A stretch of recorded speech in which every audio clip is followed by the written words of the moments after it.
Hi అండి, welcome back to our channel Bharati Daggupati. సొరకాయ పప్పు టేస్ట్గా రావాలంటే నేను చెప్పే విధంగా ట్రై చేయండి. సూపర్ టేస్ట్ ఉండిద్ది. అలాగే ప్రాసెస్ కూడా సింపుల్ అండి. ముందుగా ఒక కుక్కర్ తీసుకొని 2 టమాటాలు 2 పచ్చిమిరకాయలు వాటర్ పోసి కడిగిన తర్వాత వాటిని కట్ చేసుకోవాలి. ముందుగా మనం పీల్స్ తీసి కట్ చేసిన సొరకాయని ముక్కల్ని యాడ్ చేసి పసుపు కారం చిన్న నిమ్మకాయ సైజు చింతపండు యాడ్ చేసి 2 టేబుల్ స్పూన్ ఆయిల్ వేసి తగినన్ని వాటర్ పోసి మూత పెట్టుకోవాలి.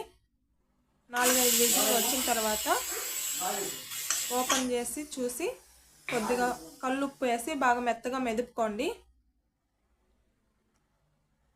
పక్కన పెట్టుకున్న తర్వాత కడాయి తీసుకొని ఆయిల్ వేసి పోపు దినుసులు జీలకర్ర ఎండుమిర్చి ఆనియన్స్ కరివేపాకు వేసి బాగా ఫ్రై చేసుకోవాలి.